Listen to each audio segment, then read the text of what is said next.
Good catch. Ready. So today we're going to start talking about reproduction. So for us, sexual reproduction. This is not the only option that life has for reproduction.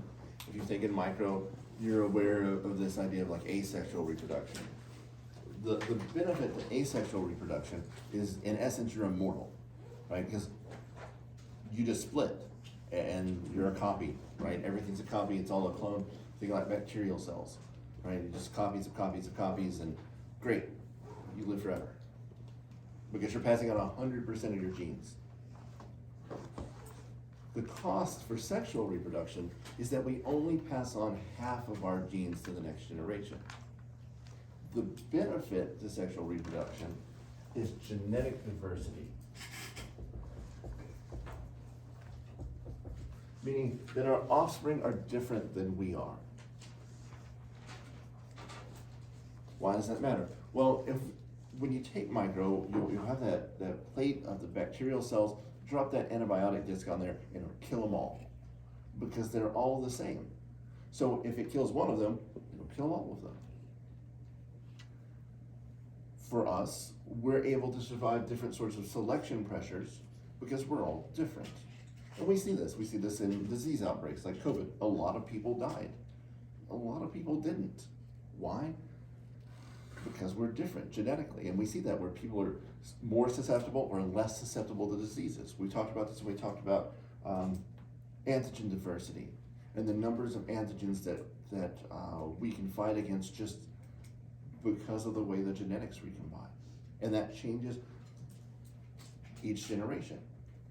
So as we talk about reproduction, keep your eye out for the sources of genetic diversity.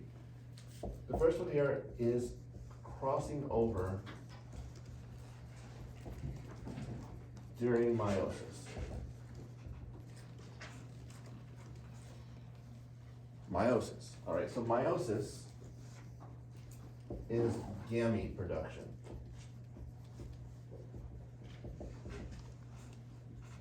Gametes, these are your reproductive cells.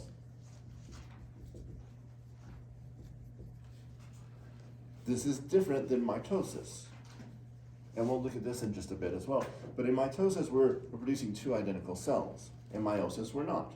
We're getting unique cells. Not only are we getting unique cells, we're getting unique cells with half the number of chromosomes.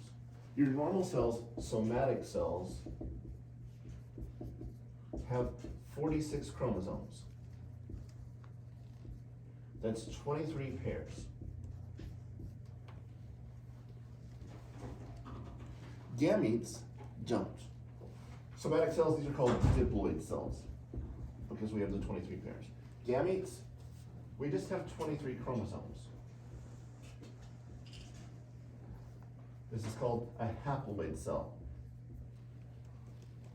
And during meiosis, we're going to cut that number in half. Now, not only do we cut that number in half, we do some mixing and matching here. You've got 23 pairs of chromosomes. It's 23 from your mom, 23 from your dad. They come together in the U.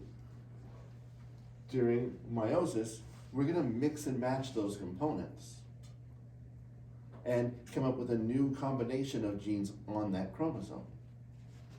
Then, as the cell divides and those chromosomes split apart, we get what's called random assortment.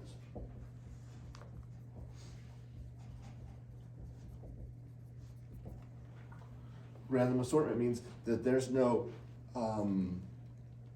set out plan for which chromosome goes into what daughter cell. They're each going to get their own set, but they're not clumped together like in units. So there's another degree of randomness. Then we have random fertilization.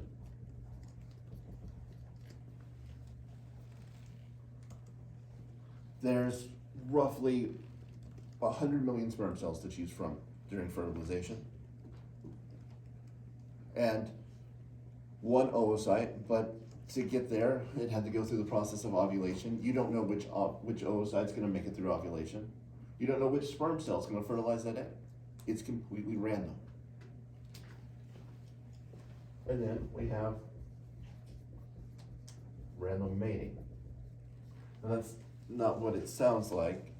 Random mating means that you don't have children with close relatives.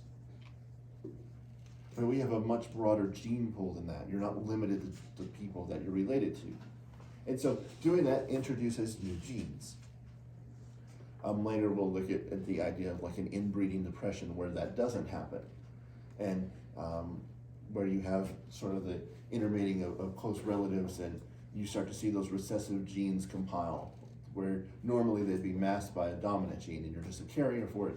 When you have those recessive genes like in a family unit, they start to be expressed because you're not bringing in those genes from outside your immediate gene pool. So genetic diversity. This is our major benefit for sexual reproduction. Now, later this week, we'll talk about pregnancy and development, what happens after the oocytes fertilize. Today, we're just going to look at male and female reproductive systems. And we're going to start by looking at the male reproductive system.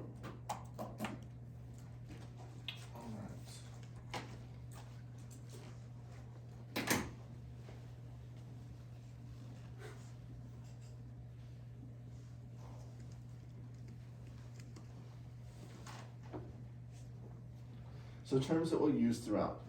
The primary sex organs are gonads. So for the male testes, for the female ovaries, they're producing the sex cells, the gametes, and secreting hormones. These are androgens for males, mostly testosterone, estrogen and progesterone for females. And then we have various accessory organs.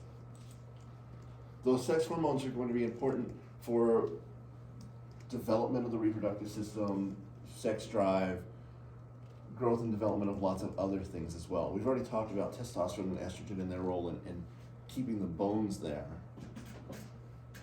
Estrogen and progesterone are going to be very important as we talk about the female reproductive cycle. And testosterone here with the males. So we'll start with the male reproductive system. For the male reproductive system, the testes are suspended in the scrotum. These are these are the gonads, these are the major reproductive organs. And then the sperm get delivered outside through a system of ducts. So components here, they're the testes suspended in the scrotum, producing sperm cells. Men produce about 500 million sperm cells a day after puberty. The male sex hormone is testosterone.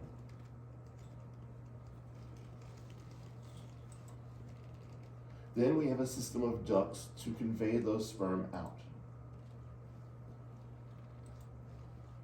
The accessory glands, the seminal vesicles, the prostate, the bulbourethral glands, create sort of the fluid component of semen. So there is the seminal vesicle there in the back of the bladder, the prostate just under the bladder, and two bulbourethral glands right there under the prostate. And then we have external genitalia. So the testes are suspended in the scrotum. The reason for that is because sperm production happens optimally at about 3 degrees Celsius lower than core body temperature. So they're suspended beneath the body so that they're at a lower temperature than the rest of the body. It's lined by skin and divided into 2 chambers by what's called the scrotal septum. So each testis then is in its own separate chamber. There are 2 muscle types associated here, a smooth muscle called the dartos muscle that we're not terribly concerned with, and then a skeletal muscle called the cremaster muscle. The cremaster muscle is more important because the cremaster muscle is what's in control of temperature. It contracts when the external temperature is colder, and it relaxes when the external temperature is hotter. The idea here being that we're continuing sperm production. Hot or cold, doesn't matter. We're trying to keep the testes at an optimal temperature for sperm production. Now, this muscle is derived from the internal oblique muscle of the abdomen. And the reason for that is the testes don't start there. They start way back up in the abdominal cavity. Most mammals have external testes. What mammals don't have external testes? If we have this for temperature control, what doesn't need that?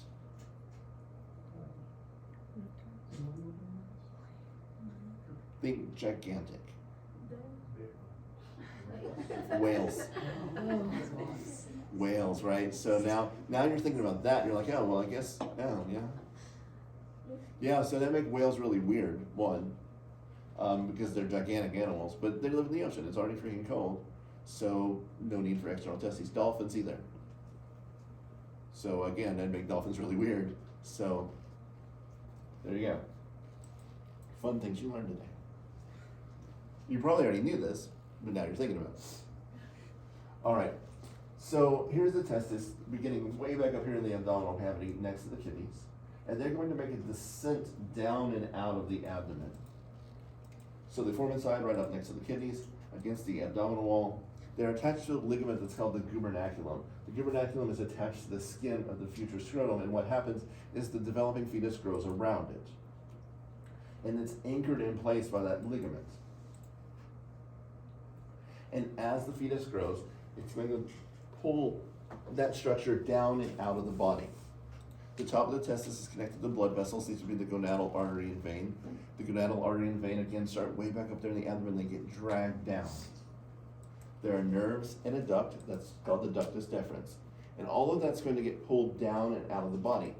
As it goes down and out of the body, it's going to push through that muscle, and the muscle goes with it. This is what becomes the cremaster muscle. This happens about the 7th month of development as the fetus goes through a period of rapid growth. And they descend through the body wall and out of the body. This is where those layers come from. So the spermatic cord is the name for all those components. The testis, the muscles, the blood vessels, the nerve, and those ducts. All of that collectively is the spermatic cord. We have the cremaster muscle from the internal oblique, and then connective tissue from the transversus abdominis and the external oblique muscles. To get there, however, it has to go through the body wall. There's a ligament here. So there's the anterior superior iliac spine. There's the pubic tubercle. There's a ligament that runs in between those. It's called the inguinal ligament. To get out of the body, the testis has to pass through that ligament, and it pushes a hole in it. That hole is called the inguinal canal. So the inguinal canal, this space where the spermatic cord goes through, and it's a hole there. It's also a weak spot in the abdomen now. Now, is it like a giant gaping hole? No, it's not a very big hole for most people, but it is a weak place. And if you put enough pressure on the abdominal organs, if that place is weaker than it should be, or it's a bigger gap than it should be, you can shove intestines down through that hole. That's called an inguinal hernia. So in inguinal hernia, when you herniate, it's usually small intestine, through that inguinal canal down into the scrotum. So it's just following the same path through that inguinal canal. Here's an inguinal hernia. So here's a portion of the small intestine. It's protruding down into the scrotum. For the patient, it looks like they have a third testicle. So physicals, for those of you that got a physical in high school, like before you got into athletics, this is the turn your head and cough bit. What they're feeling for is that inguinal canal. And when you cough, it puts pressure on the abdomen, and they're feeling to see how big that gap is, and if that's something you need to be aware of. If it's herniated, you're going to know it because it's probably really painful. But some people are more prone to it than others just because that gap is there, and it's kind of larger or weaker than it should be. This is surgically corrected. It's a fairly easy surgery. And they push your guts back up in and seal that with kind of a mesh. All right, so each testis is surrounded by two tunics. connective tissue, and on the inside, the testis is divided into lobules. Each one of those lobules contains a bunch of seminiferous tubules. Then the sperm are going to get conveyed through this system of tiny little tubes and out of the testis. So here's a cross section of the testis. We can see those little lobules, and you can see these little tiny tubes in there. Those are seminiferous tubules. Each testis has about half a mile of those seminiferous tubules in there. That's, a lot. But again, you're producing 500 million sperm cells a day, and that's happening here. If we take a cross-section of that seminiferous tubule, we can see how the sperm cells are being produced and the cells that are involved in this.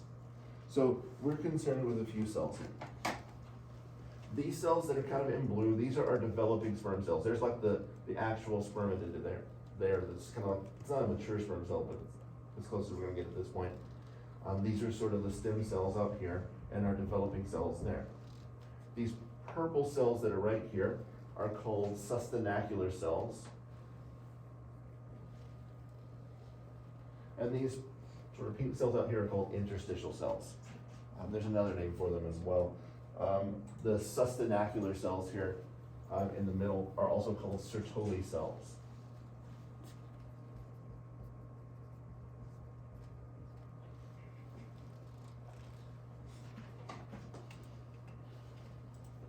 They go from the outer capsule to the inner lumen, the space in the middle.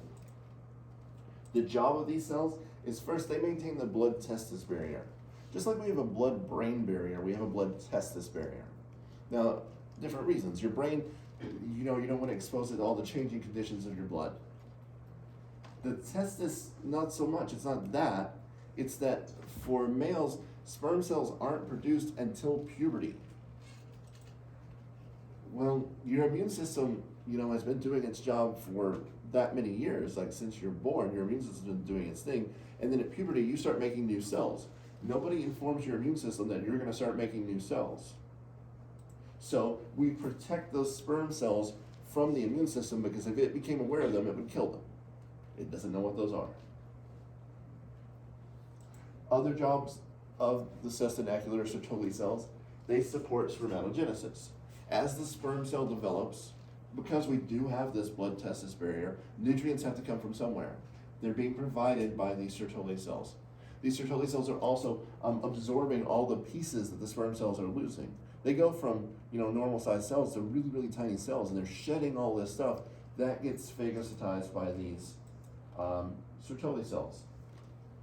Spermatogenesis, the formation of sperm cells, is stimulated by both follicle-stimulating hormone, FSH, just as a reminder, that's from your anterior pituitary, and testosterone, which is produced by another cell that we'll talk about in just a second.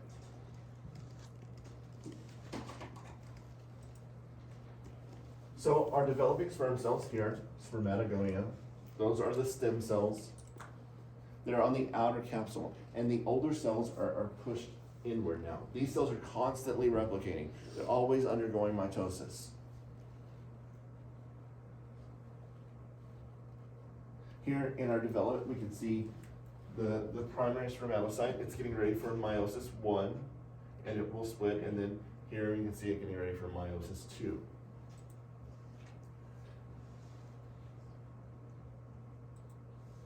These cells on the outside, these Leydig cells, or interstitial cells,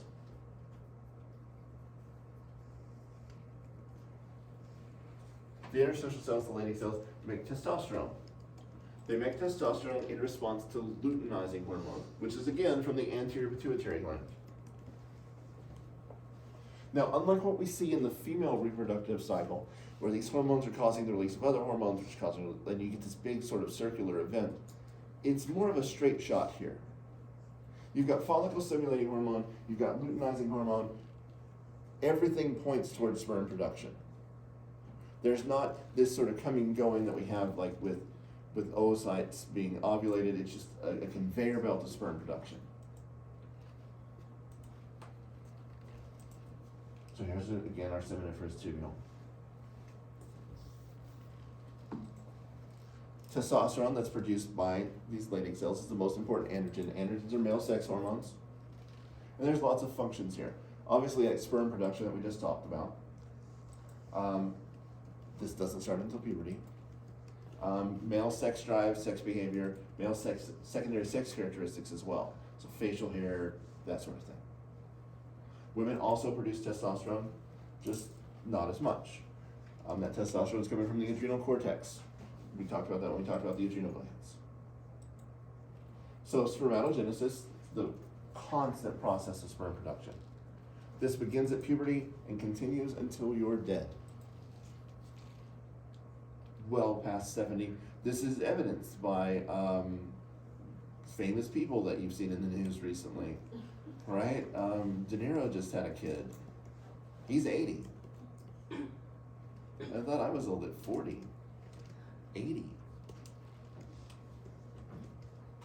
So yeah, like, at least I'm not gonna be the oldest dad there, right? So it starts in the outer layer here and moves its way in, pushing those cells toward the lumen. And then sperm cells are released into that lumen. Now what's happening? We have to undergo meiosis. We start with a stem cell. This is a diploid cell. So our diploid cell, if we're counting chromosomes, 46 chromosomes there. Diploid cell, awesome. That matures into our primary spermatocyte here. And then we make a copy of the chromosomes, just like we normally would. So make a copy, and you can see that here. So if we're counting chromosomes, right, technically there's 92 of them there. And you can see how they're all copied in there. Then we undergo meiosis 1, so we split it so that we've got 46 and 46. And then we split it again in meiosis 2, so that each one of these has 23. And we have our haploid sperm cells. Now, during this process, we get that crossing over. So, what's happening in that crossing over? I'm gonna look at this again when we get to the female reproductive thing. Is we've got our chromosomes, and for our purposes, I'm gonna use 2 colors instead of just 1. So you got your chromosomes, and you can see that here, right? And then we're gonna make a copy of those. So we get our copies.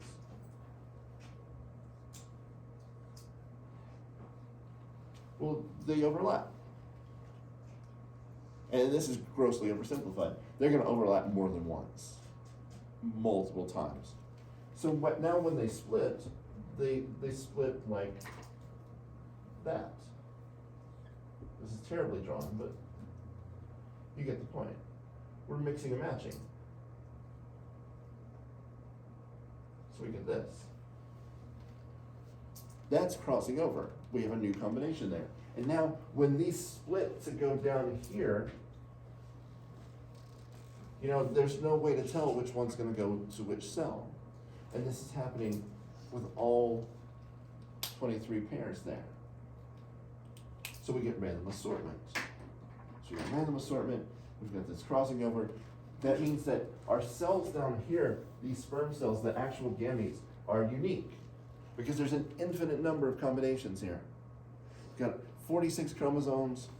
We can recombine and mix and match in an infinite number of ways. How many times these things overlap, how many times they're doing this crossing over, that random assortment. There's just, like I said, an infinite number of recombinations there.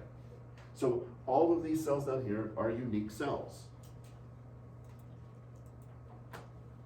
You start with 1, in this case, and you end with 4. Keep that in mind, because this is going to be different than what it looks like when we look at meiosis in the oocyte. The whole process, start to finish, takes about 9 weeks. As the sperm cell matures, it's losing things. The mature sperm cell here is basically a nucleus with a tail on it. So during this process, it's losing things. It's losing the Golgi, and it's losing the endoplasmic reticulum. The mitochondria are clustered around the base of that tail, since its only function is to move. The head of the sperm cell is the nucleus, it's where all those chromosomes are. The very tip of that has what's called the acrosomal cap that's going to be important for fertilization. There are no energy reserves in the sperm cell. They basically have no metabolism until they can move, and they can't move until they can absorb fructose from the external environment. So they have to absorb that from the secretions from like the seminal vesicle, because everything else is gone. The middle part here has mitochondria. Those are going to make the ATP that they need to move the tail. The tail is the only flagellate cell in the human body, and it moves the cell. That's their function, move. As they mature and they enter that seminiferous tubules, they still can't do anything. They can't even move yet. Until they go into the actual fluid part of semen, they can't move because they have no energy reserves. So here they're still functionally immature.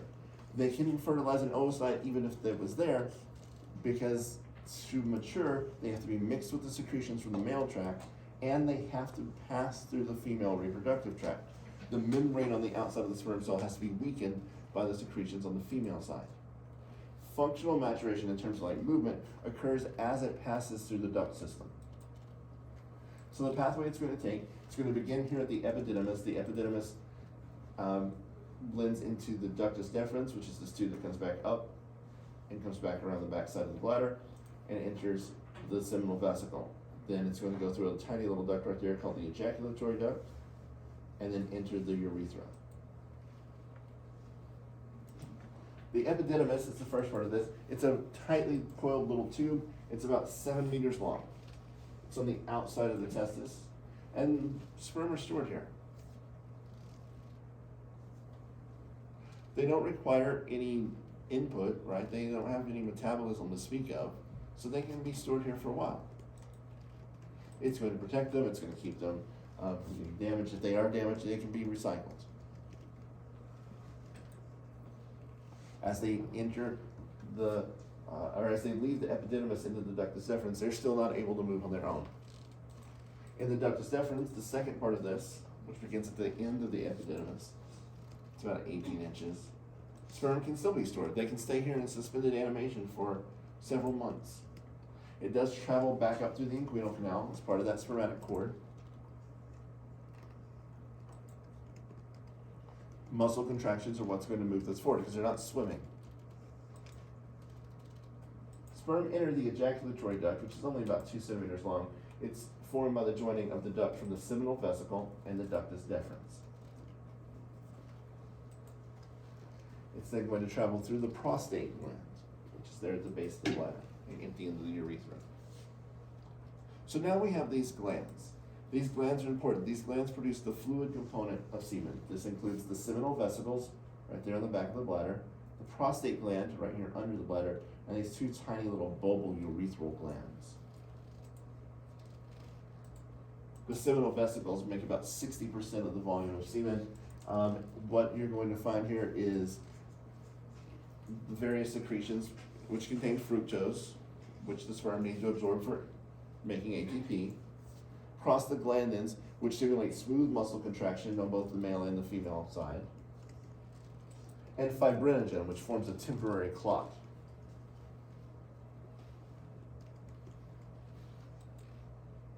Typically, you have 2 to 5 milliliters of semen that are released, and that's about 100 million sperm cells. This is random fertilization. There's 100 million of those sperm cells. Which one's going to fertilize that oocyte?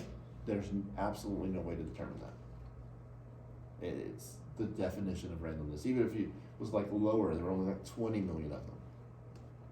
Still, that's pretty freaking random. There's the prostate gland. Encircles the first part of the urethra right below the bladder. This forms really the rest of the volume of semen. There are some antimicrobial things here, more fluid. One thing that we do see with the prostate is it tends to enlarge as people get older. Often this is benign. We call it benign prostatic hypertrophy.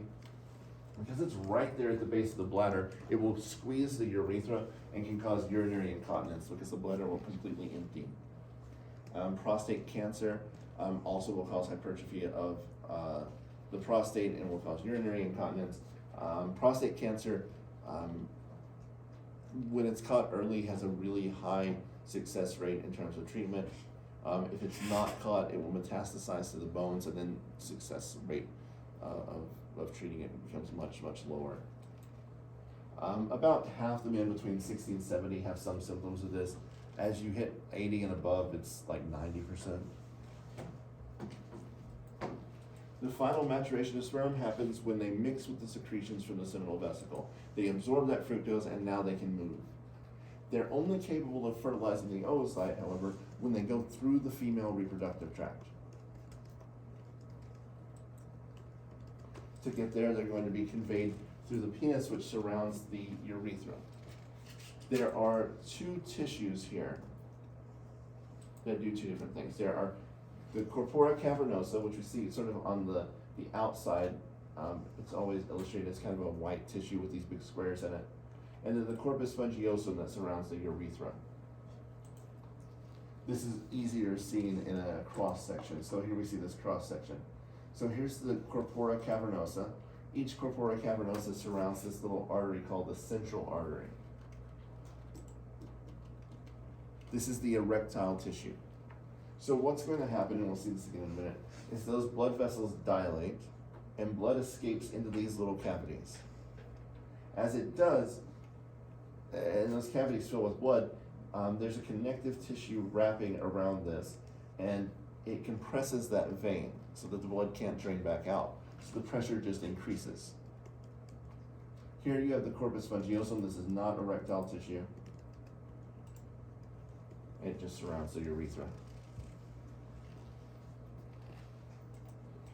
So male sexual response, like female sexual response, which we'll look at in a minute, is going to involve all three branches of the peripheral nervous system. So autonomic, so that's sympathetic and parasympathetic, and skeletal muscle, so that's somatomotor. So, three processes here: erection, emission, and ejaculation. Parasympathetic, sympathetic, somatomotor. This is one of the only opportunities where we have all three branches of that peripheral nervous system working for one big picture mechanism. Like I said before, the erectile tissue is this corpora cavernosa. Those blood vessels dilate, blood flow increases. That's parasympathetic. Because that connective tissue sheath is there, it prevents drainage from that dorsal vein. Emission is a sympathetic response. Smooth muscle contracts in the walls of the ductus deferens and the seminal vesicle and the prostate. And this pushes semen forward into the urethra. Again, sympathetic circulation. The third phase is ejaculation. This is contraction of skeletal muscle at the base of the penis, and it forces the semen out. Somatomotor. So all three branches working together for sexual response. Biologically, when we talk about male-female, what we mean is gametes. So a male organism produces large numbers of small mobile gametes. For humans, this is determined genetically. This is not true with all species. We have a simple setup. So males, you get an X chromosome, you get a Y chromosome. Females, you get two X chromosomes. Not all animals have this. Like other animals, there are multiple chromosomes that determine sex. And if you've seen Jurassic Park, right, there are amphibians that can spontaneously change sex, and that selection pressure is there. But for us, here. All right, so now let's compare this to the female reproductive tract. All right, so as you see this, it's going to laugh every time. So when I was at Tech, my boss at Tech, brilliant, like neuroanatomist, also like your grandmother teaches anatomy. She's from Wisconsin, and she liked clip art. And so occasionally, like I think this is the only slide I've got left that still has like the clip art that she put in there. And I'm like, oh, it's hilarious. Like we use clip art, right? It's built into the software, like whatever Windows 95 she was using or whatever is there. So yeah, I've kept that slide forever. All right, so the female reproductive tract. Here's a sagittal section here. Our gonads here are the ovaries. And we have the uterine tubes, the uterus, the vagina, and the external genitalia.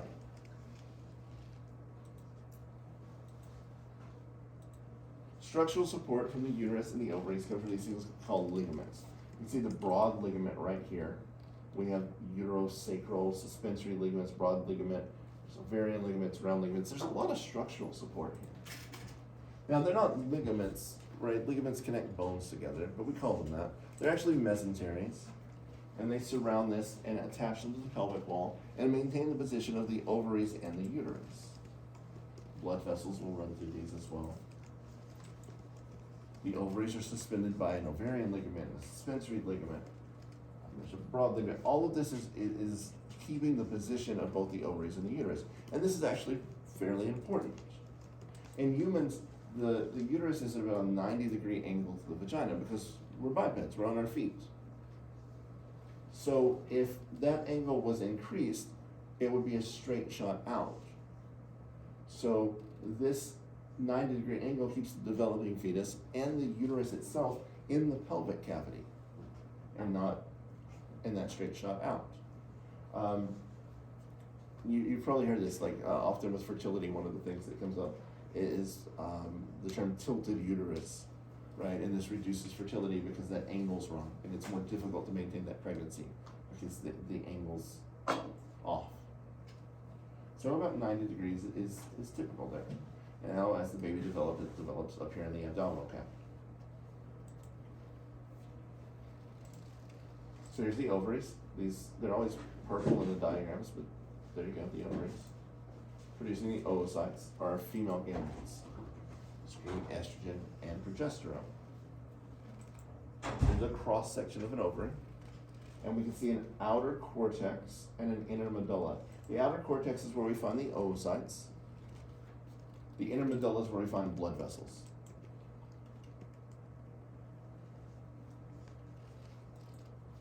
All right, so once again, mitosis, meiosis. Mitosis, somatic cell division. Mitosis is growth and development and repair. In mitosis, you get two identical cells. Both of them diploid cells with 46 chromosomes. Start with one, get two. Meiosis is only for gametes. And in meiosis, again, we're splitting the number of chromosomes in half. We're going from a diploid cell to a haploid cell. And meiosis takes two steps. We have meiosis 1 and meiosis 2. Dividing those in half. So now, when you get a sperm cell with 23 chromosomes and an oocyte with 23 chromosomes, put them together, embryo with 46 chromosomes. Now, meiosis is special, as we talked about, because of crossing over. Because during this process, as these chromosomes split apart, they cross over and we randomly exchange maternal and paternal components. This is our genetic variation. And then we get random assortment, where some of them are going to go into one gamete, some are going to go into another one. And the end result is unique combinations of chromosomes. Now, as we look at this in terms of oocyte production and oogenesis, it's considerably different than spermatogenesis, because in oogenesis, we start with one and you get one at the end.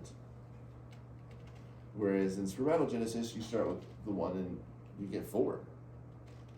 Instead of creating two separate gametes here, we're just going to ditch those chromosomes in what's called a polar body. So during meiosis 1, we're just going to throw 23 chromosomes away. And during meiosis 2, we're going to throw the other 23 away. Something else that's interesting here is that the production of oocytes, these stem cells up here, these oogonia,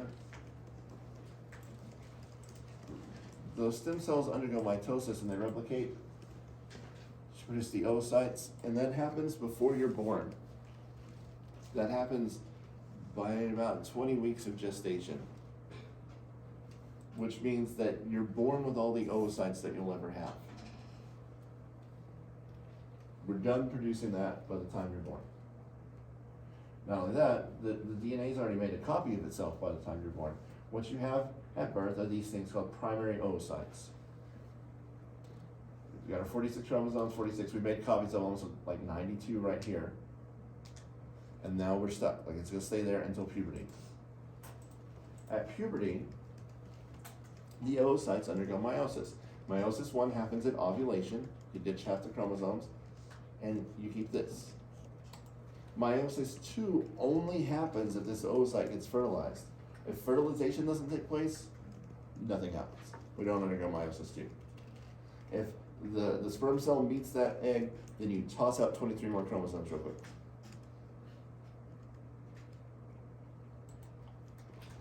This process of the oocyte maturing is the ovarian cycle.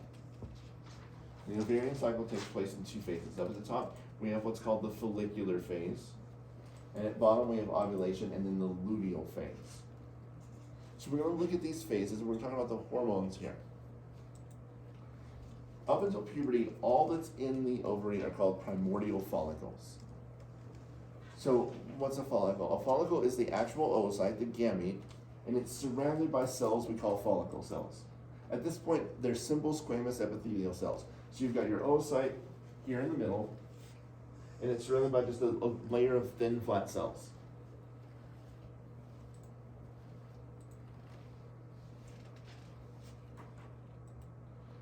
Now, at puberty, what happens is we start releasing follicle-stimulating hormone, FSH. That's from the anterior pituitary, right? FSH, LH, both from the anterior pituitary. So here's FSH, follicle-stimulating hormone. So FSH starts to be released. And what that does is it triggers about 12 of those primordial follicles to mature into primary follicles. And those cells, those follicle cells on the outside, start undergoing mitosis. So they're squamous cells, and now we're getting layers of squamous cells. Those cells are now called granulosa cells because they have little granules in them that we can't kind of see. They're getting bigger, we're getting more of them. We've got a stratified epithelium. So now the oocyte's surrounded by multiple layers of these cells. And they start to make estrogen. And you'll start to see estrogen levels increase. The epithelial cells, those granulosa cells, start to make a fluid, and you can see it accumulating here outside the oocyte. During this process, the follicle's getting bigger. This is a secondary follicle as that fluid's there. Stratified epithelium still. Estrogen levels keep going up. Follicle stimulating hormone levels going up a little bit. And so now we've got a lot of those follicle cells on the outside. Now every month, one of those 12, it's between 12 and 20, one of those cells matures into a tertiary follicle. The rest of them just get disposed of. They're of no use. It's not always one, like sometimes you can get more than one, but usually it's one. You can see that big cavity of fluid in the middle of the follicle, that's called the antrum. And you can see the oocytes kind of sticking out into that. The oocyte, at this point, undergoes meiosis 1. It ditches 23 chromosomes. And it separates from the follicle, so now it's going to free float out there in the middle of the antrum. There's so many of those epithelial cells, those granulosa cells on the outside, they are producing a crap ton of estrogen. And that estrogen surge in the blood, right, you've got estrogen in the blood, triggers the anterior pituitary gland again. And the anterior pituitary gland releases luteinizing hormone. So the estrogen surge causes a luteinizing hormone surge. That LH surge causes ovulation. Ovulation is when the oocyte ruptures free from the follicle and the ovary.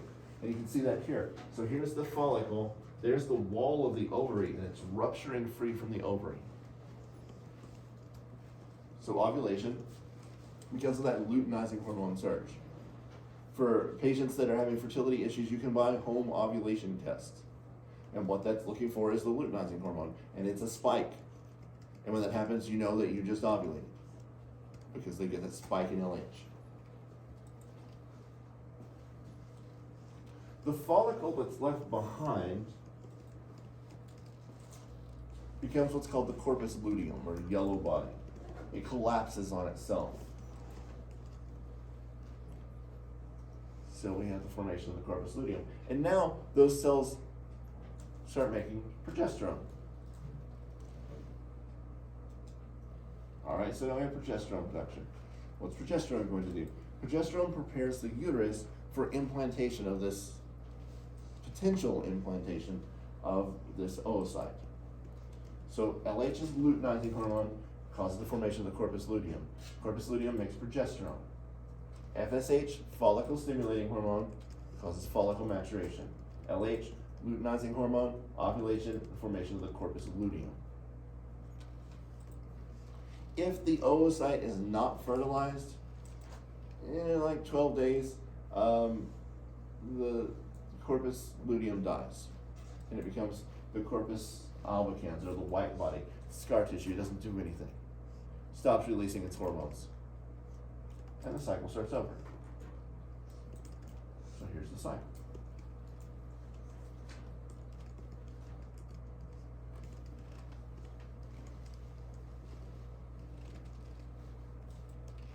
So the ovarian cycle, 2 phases. Follicular phase, that's primordial through tertiary follicle, where estrogen's the hormone from the ovary, and follicle stimulating hormone is our hormone from the anterior pituitary gland.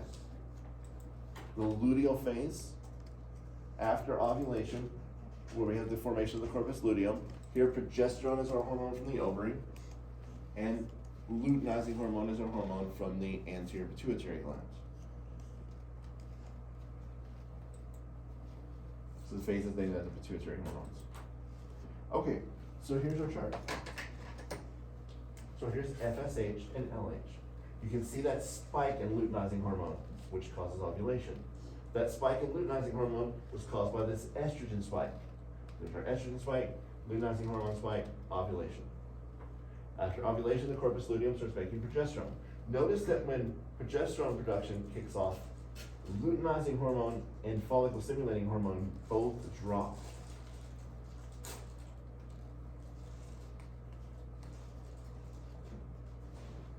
That's important.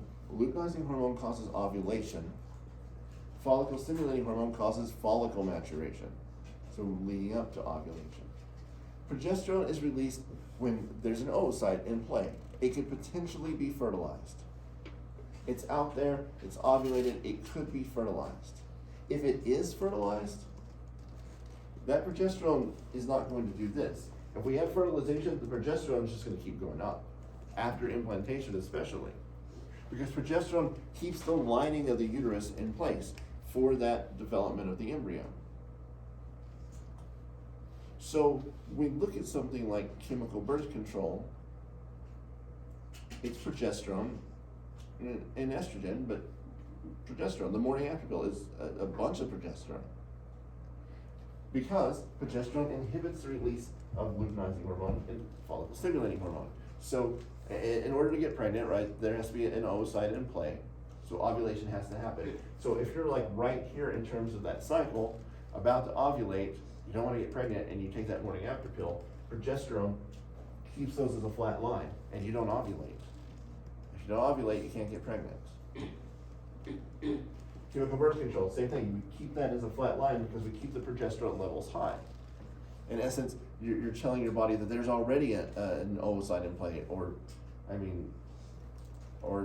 one way to look at it is like you tell your pituitary gland that you're pregnant, and your pituitary gland doesn't keep the cycle going because you don't need to get pregnanter. Right? If there's already one there, you don't need another one there. But you don't ovulate again. More on that in a bit as well. All right. So you should feel good about yourself. This is your affirmation moment here. Why? Because the oocyte reach maximum number about 20 weeks of gestation. At that point, there's roughly 7 million of them. That's as a fetus. By the time you're born, it's only about 2 million. Not making any more. They're not of use at the moment. By puberty, when ovulation starts, it's down to about 400,000. And then every month after that, one of them matures, and about 12 to 20 of them are released. By the time menopause comes around, that number's down to like 500. Of the oocytes that make it through ovulation, 6 to 10 of them get fertilized, and really only about half of those statistically result in a baby. So, it obviously works because we're all here, but the odds weren't necessarily in our favor for that. So you should feel good about yourself. You made it. Well done. Male and female reproductive tracts are functionally different then, because males produce so many gametes and females produce 1 gamete a month. Also, females have to retain and keep that embryo if it's fertilized. Males just, 500 million sperm a day. So when that oocyte ruptures from the ovary in ovulation, it's going to enter the uterine tube. And it's got to be picked up by these little projections at the end that are called fimbriae. The uterine tube used to be called the fallopian tube. It was named after some guy, like Italian physician, I guess. I don't know why it got named after him, whatever. So we call it the uterine tube now because that's actually a lot more helpful. It's a tube that goes to the uterus. So these little projections that in those little fimbriae grab onto that oocyte, pull it into the uterine tube, and it's going to make its way toward the uterus.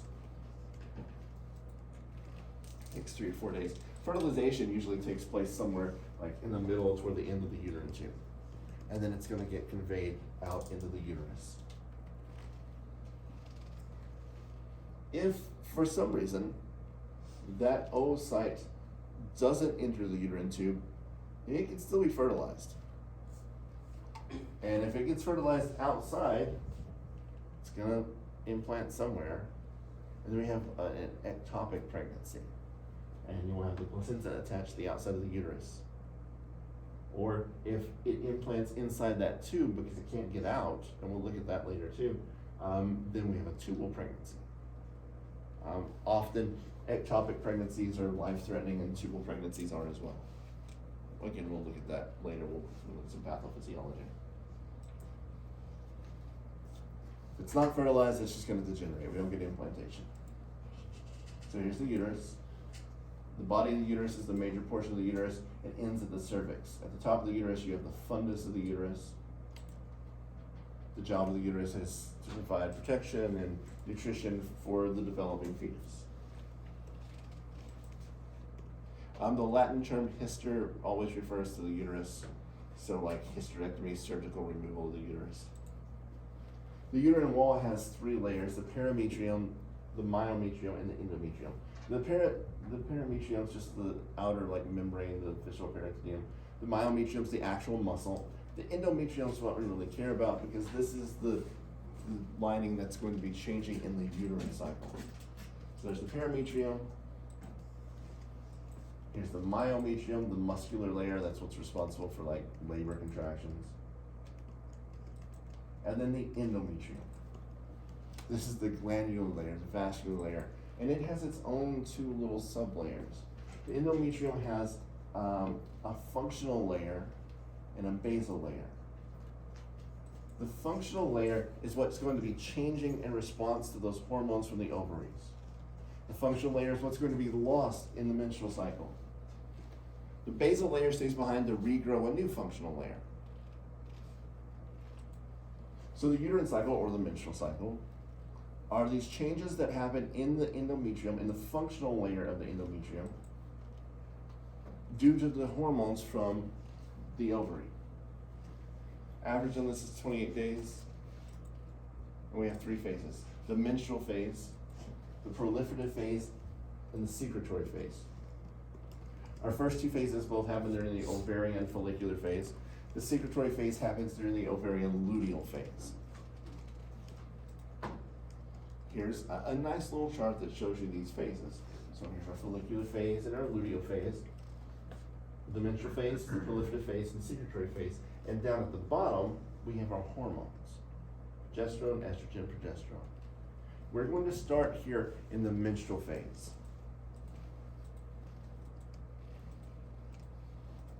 The menstrual phase is the destruction of that superficial layer of endometrium, the functional zone. So that's lost. Blood tissue is lost. Why? Because progesterone levels drop. The drop in progesterone causes the loss of that functional zone. Why did progesterone drop? Well, because the corpus luteum's gone. Progesterone comes from the corpus luteum, and if the oocyte is not fertilized, that corpus luteum dies and becomes scar tissue. So progesterone goes from like here to nothing. And when that progesterone drop happens, the functional zone disappears and it's lost. That lasts, between 1 and 7 days, usually 35 to 50 milliliters of blood, but the deeper region stays behind to regrow a new functional region for the next cycle. The next cycle starts as, so your corpus luteum degrades, luteinizing hormone, right? We're not worried about this. So progesterone drops, that follicle stimulating hormone starts again. Those follicular cells start making estrogen. And as the estrogen starts to be produced again, we enter the proliferative phase. That estrogen tells the endometrium to start repairing and regenerating. And it's coming from those follicular cells. Estrogen levels keep increasing. Then we get our luteinizing hormone spike, ovulation, and then progesterone production. And progesterone production starts at ovulation and causes the secretory phase, the final phase of this, and we get the rapid growth of the arteries and the glands of the endometrium, preparing for implantation. The secretory phase stays around as long as the corpus luteum does. More appropriately, the secretory phase stays around as long as progesterone does. As long as the progesterone levels are high, the secretory phase stays there.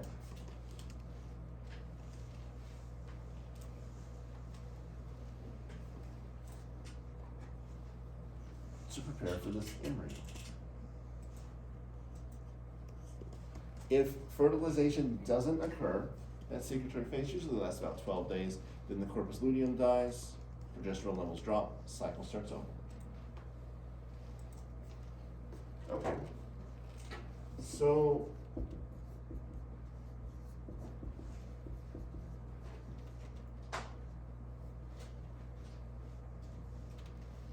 what's that? If you watch the news, you can't buy it here in Texas. It's the abortion pill. So the way it works is that it is a progesterone antagonist. It blocks progesterone so that, again, in order to stay in the secretory phase, you have to have progesterone levels that are higher. And as we'll see when we get to development, when you get implantation of the embryo, progesterone starts coming from that developing placenta, and those levels keep going up higher, so that secretory phase stays there. If you block progesterone, you immediately get that. Progesterone levels drop, the functional zone gets destroyed. So the embryo is already implanted, doesn't matter. Progesterone levels drop, it's gone. So if you've already got an implanted embryo there, that's going to cause, spontaneous miscarriage.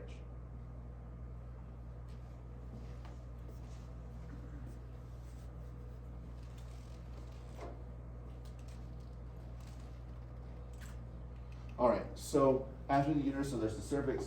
The muscular tube at the end of the cervix is the vagina. This is the birth canal, common passageway for menstrual fluids, and sperm cells. The clitoris is here. This is coming from the same part of the embryo as the corpora cavernosa in the male. All embryos are kind of by default female. It's the Y chromosome that makes you male.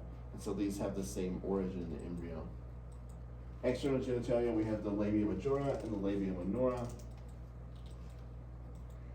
The space in between is called the vaginal vestibule. In the vaginal vestibule, we see the entrance to the vagina proper, and then we see the opening for the urethra as well. Just like male sexual response, female sexual response is going to involve all three branches. We have parasympathetic, sympathetic, and somatomotor. Parasympathetic activation, This would be the analogous to the erectile phase in males. Then we have sympathetic contraction of the uterus and the vagina, and somatomotor activation as well. Also considered part of the female reproductive tract are the mammary glands. These are in the pectoral fat, the skin of the chest. These are modified sweat glands. And we'll talk about how milk production works when we get to pregnancy and development. We have lobes here in the mammary glands. Each of them empties into a lactiferous duct, which then empties at the nipple. These openings, the lactiferous ducts. Oxytocin and prolactin are important hormones here, but we'll talk about that when we get to pregnancy on Thursday. Females, small numbers of large immobile gametes. 2 X chromosomes for humans. More on that next time when we talk about pregnancy and development. All right, so now we're gonna take a break. We'll come back and we'll go over the structures that you need for lab for this. So take about 10 minutes and I will see you back here.